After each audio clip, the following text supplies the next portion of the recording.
Shout out to my guy Haas G of the UMCs in the building. Peace. Brand new documentary. We saw the Staten Island documentary, and I always feel like Staten Island, even though, you know, Wu, you know, there are some other guys like JoJo Pellegrino. I mean, there are some guys there, but I feel like Staten Island just never really got that full respect from hip-hop culture. I mean, basically, you know, the W came out, and they took it to a new level. Yeah. But like anything, there's predecessors. There's people that came before that. Okay. You know, it has to start somewhere. Yeah. And UMCs were one of those groups that started. You know what I mean? Along with, and I'm not gonna say along with because Force MDs. Yeah.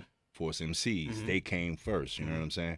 So that was just a whole situation where it was just all developing, all the different groups, all the different artists, one after the next, and till you finally got to, you know, Wu, who figured out the formula.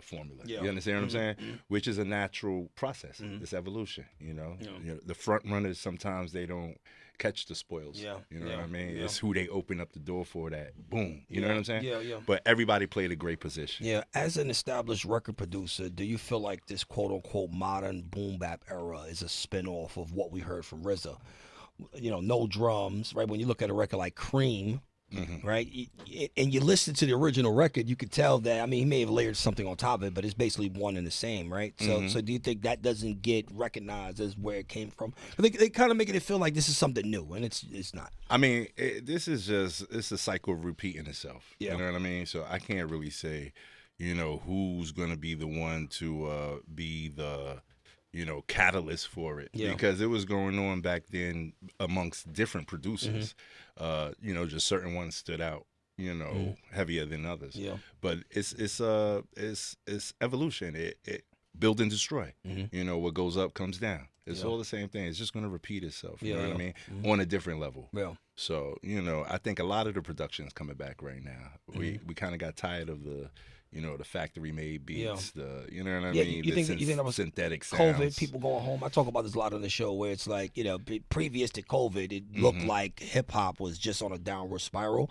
And then we all went home and realized that auto-tune may not be the thing for us, right? So now coming out of it, like, where do you see the culture going? Because a lot of people are dropping music, right? But some of it is not their best stuff. It's almost like, you know, people were sitting at home for 10 years and it's like, all right, well, now I want to rap again because they see it might be profitable. I mean, I think everybody thinks they're an MC. Everybody thinks they're a producer right now because of technology.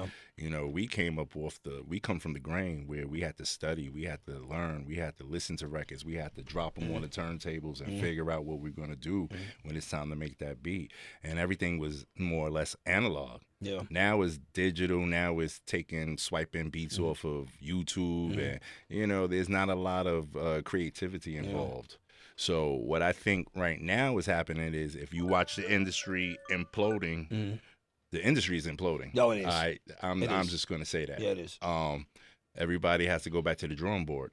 You know what I mean? I still record an analog to this day. Oh, like I use Avalon's. Even in my mastering process, we use the reel-to-reel thing. Yeah. You know what I'm saying? You know, because I feel like when the sound gets transferred to the tape, it's warm. Well, the feeling of the song and the tape kind of goes like one and one. All right, this is the Punchline Academy, SiriusXM, Shade 45. My guy Haas G is in the building. Let's play one of your classics. Let's play this Ghostface Apollo Kids. Talk about this record. That beat is phenomenal. I know people talk about Magic Stick, but for me, that was the one. Yeah, you know, we street hard, we street heavy. You know what I mean? That was, you know, we all from Staten Island. Yeah. So you know, that was the relationship between me and Ghost. And you know, I wasn't even in the game at that time as an artist, as UMCs. I revamped.